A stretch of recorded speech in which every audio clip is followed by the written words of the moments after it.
You're listening to The Secure Developer.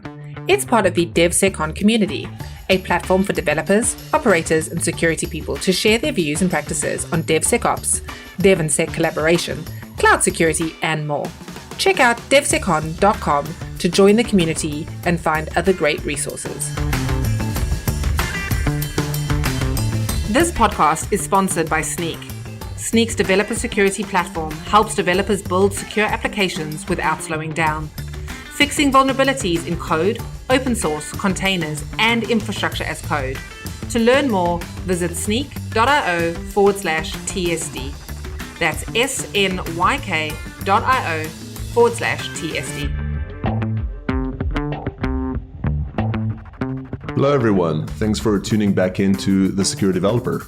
Today we have a fun episode. Over the majority of 2021, as I had all these smart people on the show, I really like to ask them at the very end of the show a slightly open-ended question to just get some raw thoughts out. And the question I've asked for most of 21 was, if you took out your crystal ball and you thought about someone sitting in your position or your type of role in 5 years' time, what would be most different about their reality? And it was really great to hear all these different perspectives about what would increase or decrease in the industry from these smart people. What we tried to do today is take highlights of these answers. Unfortunately, there's too much to fit into one episode to get all of them in, although there's a lot of brilliant perspectives, and categorize them a little bit, try to spot the themes. So let's dig in and see some of these predictions for the future from our past guests.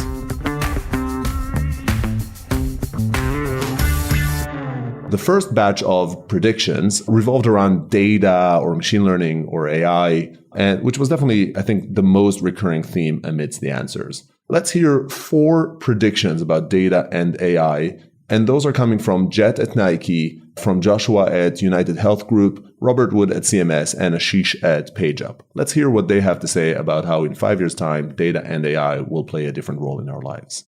That's a fantastic question, and I've been thinking about it. One of the things that I see being the greatest change in our technical infrastructure landscape right now is the explosion of data. And by it, the explosion of fields like data science, AI and ML, leveraging this data to gain insights and train models to help us make better decisions as companies and reach our customers in better ways and that sort of thing. And with that comes a huge set of data privacy concerns that are off the chart scary. Couple that with the fact that we haven't been training software engineers, and now are we even thinking about training data engineers and those who are involved in creating these models and the security of those models and so forth, the security of the training data that goes into these models. I think that landscape will only get more complicated. And my job as an educator for everyone who produces computed insight and applications that do whatever they do is to really try to adjust to that changing landscape and provide value for everyone writing code, whether it's R and Python with NumPy, or if it's a front-end developer using React or Vue or Angular. Everyone deserves an equal chance at writing the most secure software. Well said. Hey, Jet, this was excellent. Thanks a lot for coming onto the show and sharing your learnings here. What I see coming, especially, and this is kind of maybe an overused term or an misunderstood term, is the idea of how artificial intelligence is going to make its way into how we drive security. A lot of what we see today is humans still interacting with their particular systems, and we're allowing technologies to kind of be the mediary to show us kind of the telemetry that gives us, how do I interact with you from a security analyst point of view to you as a developer? And then how do we working through to identify like false positives, that entire process. What I see coming is an artificial intelligence platform that identifies based upon input, looking at code, saying, just so you know, you're most likely with your team going to be introducing this type of quality, bad quality into your product. Like it's going to give us intelligence to be able to point us to directions that we would have had more human interaction with before that I think artificial intelligence is going to work its way into. I think the other thing from kind of an artificial intelligence standpoint is that it's going to reduce the amount of, like I said, the manual interaction that goes along with how we do our work, and the way we analyze and what we do is going to be totally different, I think, as we look into the future. And I think it's going to free us up to, again, be more of a community of how we develop together versus having, I see a combination of an industry where you're not necessarily having the security industry and the engineering industry. We're actually seeing a quality, like a development industry that has those built into it. Yeah, no, that's a great kind of a look out into the future. I relate to a lot of this. Sure, this has been great. Thanks a lot for coming onto the show and sharing these insights and learnings. And as we said, you're sort of now signed up to sort of a future episodes to do a V2 or sort of a learnings of a year later. So we'll get back to you. Yeah, I think it's more and more likely that the job of a CISO in the future is more akin to managing a data platform. And so, security telemetry is only going to increase. We're only going to get it more frequently and more like streaming data as opposed to these point in time sort of snapshots of data. And it's almost like a chief data officer crafting intelligence out of this mass of data that we're getting on an ongoing basis. And if I was to think about security as a big data platform and all of these things sort of dumping into this data lake or data warehouse, whatever sort of way in which you're set up, I'm able to craft, or the CISO of the future is able to craft intelligence out of all of that and then share it out to produce intelligence products back to the people who need to be accountable for it, closer to the point where they need to make a decision on it. Then that, I think, is really, it's a game changer for instilling this sense of ownership and accountability in the way one might manage risk. And I think that brings in the need for data science talent in this field, and not just, building machine learning models to like triage SOC alerts or find malware, things like that. But it's really making sense out of this massive data that we sit on, because typically we have all of these security activities that stovepipe themselves. They all sort of operate as a standalone thing, or they just generate a report.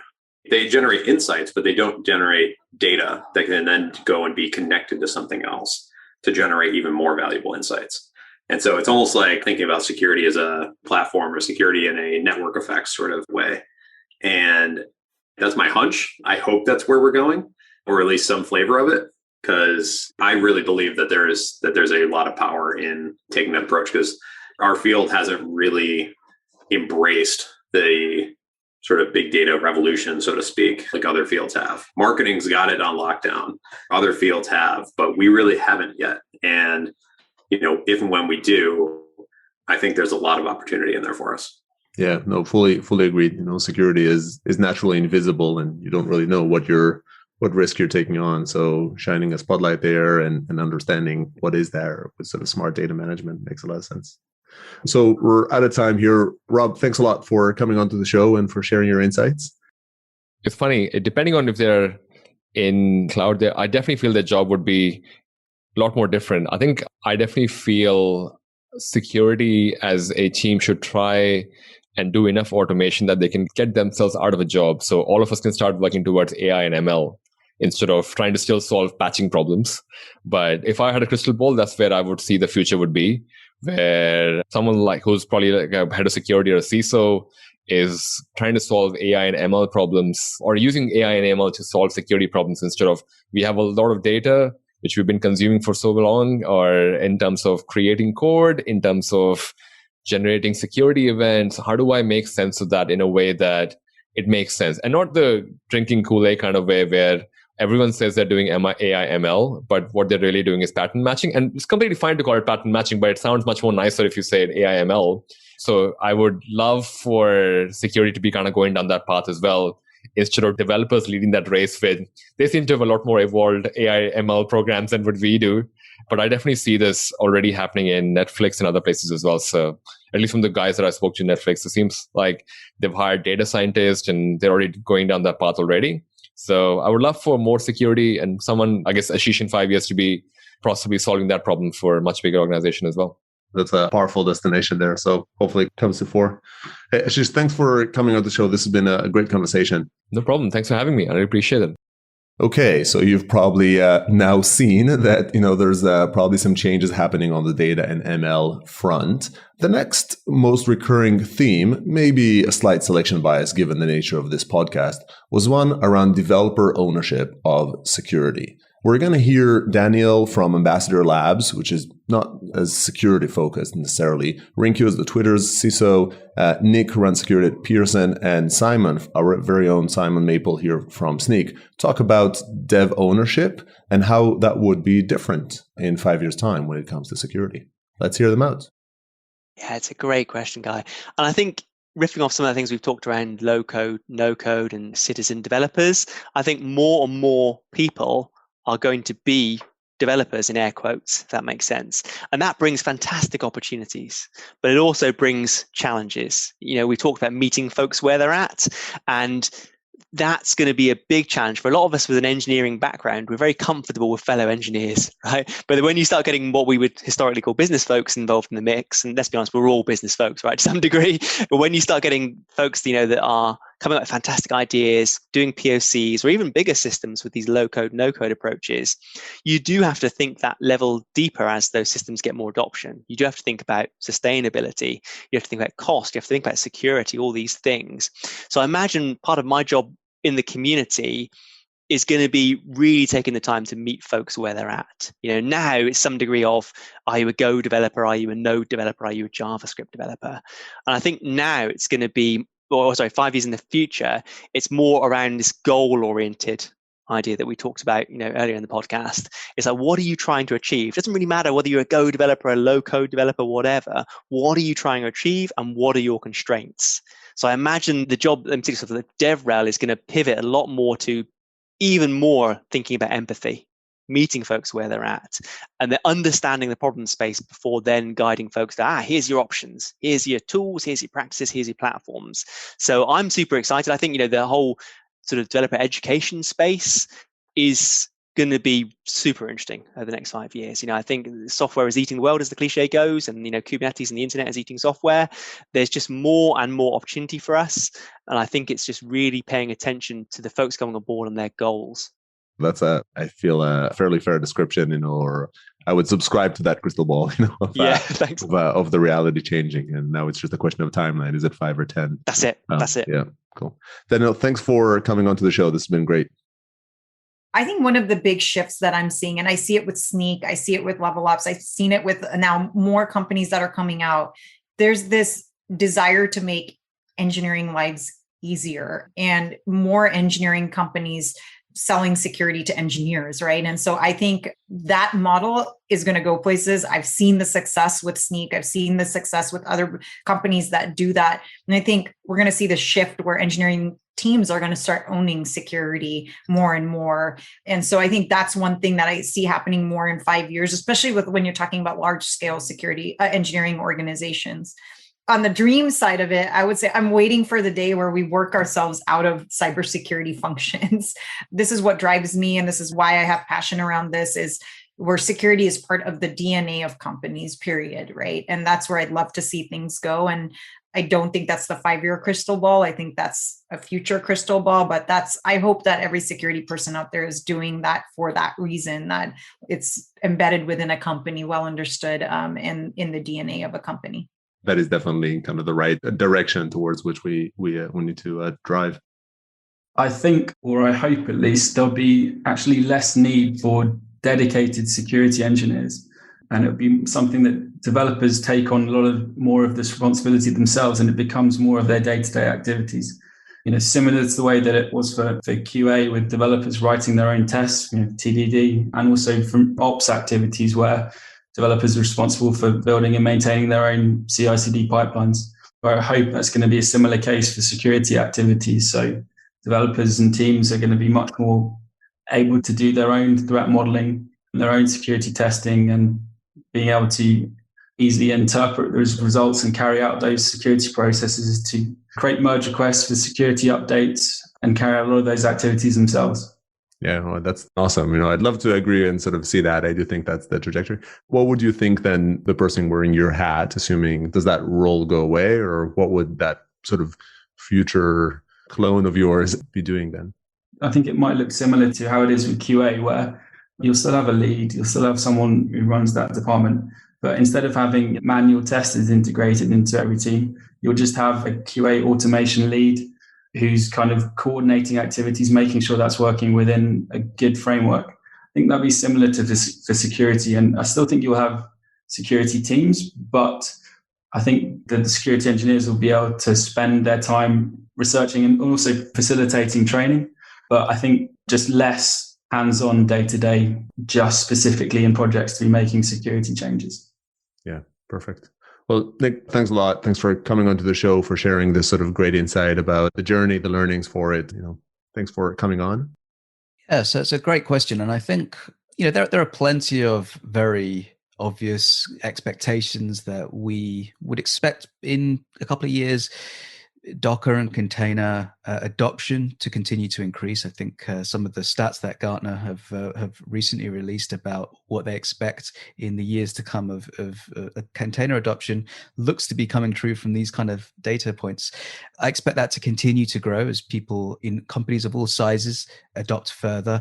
A couple of things I would love to see, and I think will happen, is that people won't just adopt the technologies, but they'll adopt the correct practices that will require them to make best use of those technologies. And we're talking about automated pipelines, we're talking about automated deployments. And as a great part of having the confidence in those automated deployments, you need to make sure that security testing is at all parts of that pipeline. So I foresee the levels of automations increasing, that 30%, the third of people who are fully automated, I would expect that to grow in the next couple of years. And as a result, that will, looking at the stats that show the amount of adoption in local development and IDEs, that as a catalyst will encourage developers to be more exposed, to be more visible to security practices as well as processes and programs. So I absolutely see more of that shift left. And I would expect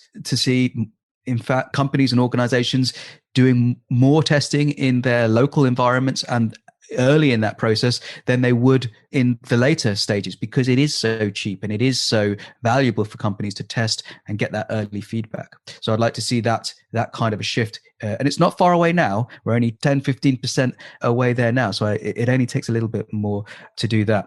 In terms of with that automation, yes, we'll absolutely see the speed at which people can react to be much, much faster. So it will be great to be able to see the speed of fixing critical vulnerabilities to be much, much closer to that 1 day. So I would expect that 1 day or less to be much faster, as fixing a critical security issue is just the same as fixing any other bug. So security will be just another piece of that quality testing for a developer, and it will be much more ingrained in the developer's day-to-day life. A couple of things that I would like to see before we jump onto people. The misconfigurations and the known security vulnerabilities is a really interesting one. That was very interesting to see, as one of the big highlights of people are very concerned about it and people are seeing more incidents. And I think that misconfiguration in particular is a very hot topic right now and a very strong area that people are adopting quickly in IAC, but need to make sure that is done in a secure way. We're seeing the headlines, we're seeing companies look as to what they can do to fix these issues. So I think I would expect this to actually come down in terms of being a concern, and down in terms of, well, maybe it will continue in the incidents as this is still growing, but I would like to see that actually come down. And I'd like to, that may sound a bit weird given that we're growing more and more into this space, but I think the security tooling and the abilities to test and understand where those misconfigurations are, I see that as such a core area of learning that is something that will be dealt with in the next couple of years by organizations. They'll see that as a critical thing that they need to jump on and fix. And that will become less of a concern because more organizations are dealing with it and tackling it head on. Yeah, very much hope so. I mean, I think it's an area that would be just as important. So probably take a while to kind of rein in the chaos, but at least people would sort of feel like they're better equipped with it. Very cool. Definitely some optimistic perspectives around how developers would own security more, which, I subscribe to and hope they will actually happen. We're definitely doing our share here and trying to make that a reality. The next section talks less about security and more about really the increased fragmentation in the DevOps scene that we're going to need to work with. And both of those are actually coming from people representing companies that are not security focused, but rather indeed in the DevOps scene. So that's the reality we need to live in. We're going to have Justin Cormack from Docker and Liz Rice from Isovalent, as well as running the CNCF Technical Advisory Community, talk about this difference in fragmentation that we might see in 5 years' time. Let's hear them out. We have already made some progress towards fixing these things. I think we're just seeing a sort of Cambrian explosion in software, and there's so much more of it, and it's becoming much more diverse. And we really need to, in 5 years' time, we have to be able to manage this better, because it's just going to get more and more messy and complex. I think about the sort of shipping industry and containers quite a lot, because I like history, and we're in the container business. And, I think that if you think about the container shipping industry, we think about, in software terms, we think a lot about containers as these boxes. And, I think the first years of the container were all about, like, can you escape from the box, runtime security type things. But the value in containers in the shipping industry was not the box. It was the supply chain and the modern industry that enabled that. Everything changed because you could get things from China to Europe fast and cheaply. You could build things where you used a lot more external components and it was more reliable. And we built all the machines for getting them off the ships. We built gigantic container ships, all those bits of infrastructure that we built around it. People think that containers are about the container and the runtime, but they're really about the content of what's in the containers, the things that you're using to build in your software from that reach you in containers. And I think that we haven't made a lot of those sort of industrial processes kind of easy with containers yet. We spent a lot of time thinking about the boxes and those things, and not about helping people build stuff using, the supply chain that we've built for modern software. And the Cambrian explosion kind of metaphor, I think, somewhat came up originally with like JavaScript frameworks, but like every area of software, there's more and more diversity, and we've got to be able to manage it. The Cambrian explosion lasted for 20 million years. There's just a huge amount of stuff going on. It's not going to go away anytime soon. No, I think it's well said, and we focus on the new technology bits and how to use them, but really it's easy to forget that containers are still relatively new to the ecosystem, and that the practices around them have evolved. It's not just containers, it's indeed kind of a holistic change of process and culture and means of software development. We have to sort of think about problems a bit more from first principles and understand what's the right way to approach them versus constantly iterating and kind of retrofitting some past processes to address them. That's very, very well said here. Hey, Justin, it was great to have you on. Thanks for coming on to the show. 5 years is such a long time, isn't it, in this space? 5 years ago, Kubernetes was barely, it was just a new thing, and we didn't know. Like eBPF was. yeah, absolutely. So setting aside whether or not we'll have, the climate apocalypse in that time frame, let's hope that doesn't happen. We're seeing such rapid adoption of cloud technologies. I think it will be table stakes for any company to be just using the cloud. We won't be talking about early adopters anymore, for sure. So difficult to say. I'm sure we will see huge advances in observability. We'll see massive scale. We'll see the proliferation of things like edge and the Internet of Things. So many more entities that we'll need to sort of monitor and secure and control. So I think that will add a whole new layer of, we think things are pretty massive scale already, and I think that's only going to explode over the next few years. So we'll all have our work cut out for us building the tools that will manage that and secure that and allow us to keep an eye on what's happening. Yeah. You're sort of seeing it getting messier before it gets cleaner, I guess, in the evolution. More and more moving parts. Yeah, I mean, everything's always a bit of an arms race, isn't it? You know, things get worse and then people build a solution, and then things get worse and people build a solution. And I suspect that will be true with the scale of, internet connected devices. Indeed. Liz, thanks for coming on the show. This was a great conversation. I do fully believe we probably could have spoken for another hour and still kind of scratch a lot of things. But thanks for coming on and sharing more knowledge and views with us. Yeah, so it seems like we're going to have some more complexity to deal with as time goes on. I'm sure we'll do well. The next couple talk about a slightly bigger picture, and they talk more about regulation, more about how the government or the public markets needs to get involved in security, or, need to or not, might actually do so. And those two comments come from Jeff Belknap, who is now the CISO of LinkedIn, and Tim Crothers, who runs security at Mandiant. Let's hear those two bigger picture perspectives about how regulations might be different in 5 years' time. Yeah, I think the abstract position I have on this is I expect within the next 5 years that there will be more regulation around this role. If you had asked me this when we did this before, I probably would have said, maybe 15, 20 years, there'll be, sort of a Sarbanes-Oxley or something like that. That's for CISOs. But I think now, as things are changing really rapidly and we're seeing direct impact for things that used to be nuisance attacks on, critical infrastructure, and the way that you use customer data being so heavily regulated or so under scrutiny, I suspect in the next 5 years, you're going to look at something not unlike the CFO's role or the general counsel's role, where the CISO has some regulatory accountability for how the security program operates in an organization. I don't know what that's going to look like or where it's going to come from first, but I can't help but look down the road and see that that's going to come. A CISO is going to be on the hook for these things directly accountable to regulators and lawmakers. I don't know how I feel about that, but I definitely feel like it's coming. Yeah, that's a really interesting perspective. You expect this to come with transparency as well, kind of reporting, just like you do for accounting, your kind of a method of handling vulnerabilities?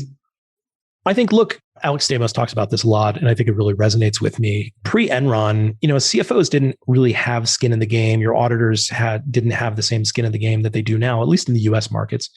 I think the CISO today, there are a lot of companies that hold them accountable. And certainly in the financial services space, like the state of New York, is definitely on a path to making the CISO somebody that has to sign off on audit reports or has to have a transparency report about their cybersecurity activities that come out on a regular basis.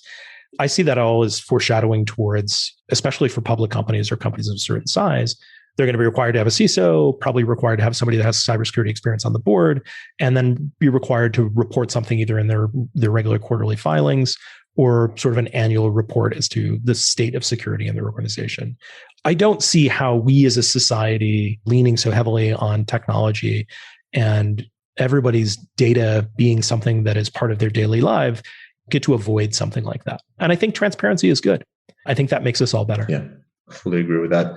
Jeff, this has been a pleasure. Thanks a lot for coming onto the show and sharing all these great insights and learnings.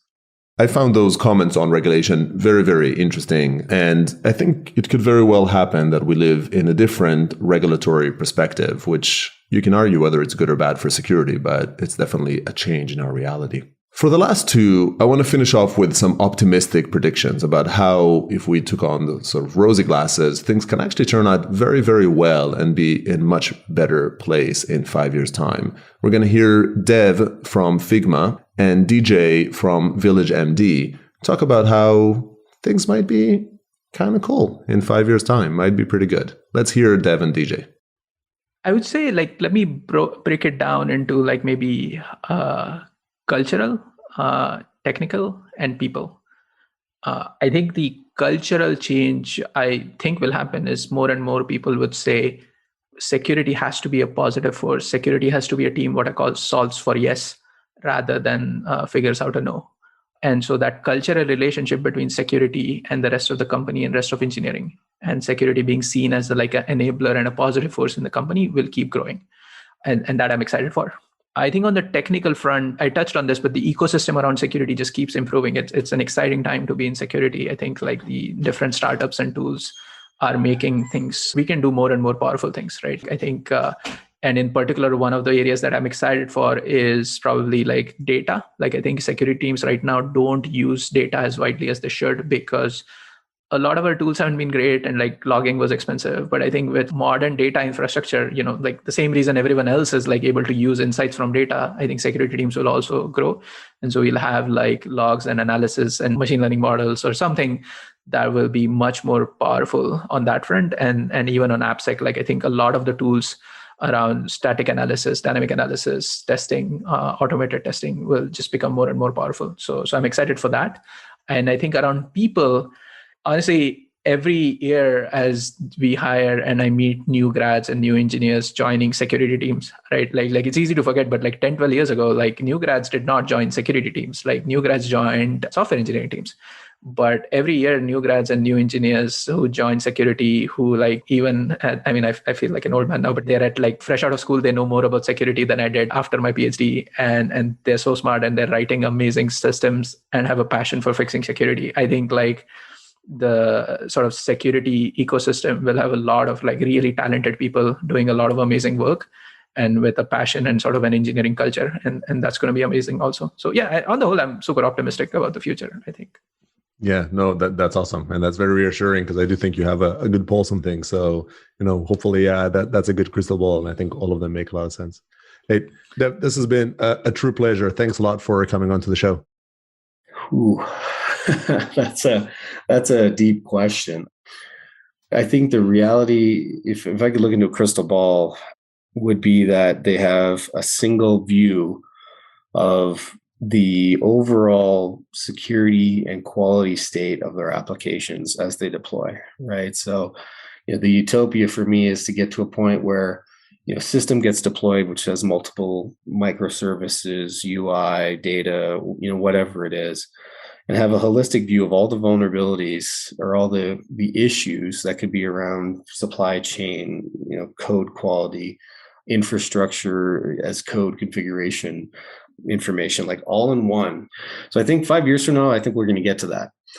I think that's where things are starting to go, or where the business is looking at, I want a number. I want to know what my risk is for this app, right? Because everything, again, it comes back to, you start looking at, gosh, I have some certification books here. This Certified Information Security Manager. It's great. It doesn't talk about software. So, it's fantastic. We can track like locks on doors and stuff like that, but there's nothing in there about actual software. So if we take the risk from there, we can start running it through our risk calculations and really getting an idea of what our risk exposure is for our organization from a monetary perspective or, non-monetary or legal perspective, compliance, right? I think people won't have a problem getting to that information. I think that's a great optimistic kind of a crystal ball. I'd love to see it. I'm with you. I relate to it. I hope it happens. Well, I'm going to make sure it happens for us. And talking with people in the industry that are building tools and just seeing the amazing creativity that they come up with to solve some of these issues that we never even knew we had. I think that we're just going to have safer software. I hope that the tables turn a little bit on the attackers, where we're not reactive anymore, that we're more proactive to security, and the results show.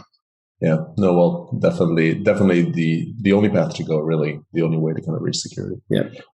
That's it for today's episode. I hope you enjoyed some of this sort of peeking into the future that our guests gave us. I love these types of questions and how I don't want to hold back some of the brilliance of the guests that I bring on and just want to get their perspectives, and really enjoyed asking this question. This year, I'm going to be asking a different question, so stay tuned to see what that is. I hope it gives us, just as much insight and variety of answers as this one did today. Thanks again for listening, and I hope you join us for the next one and the whole next year that's in front of us.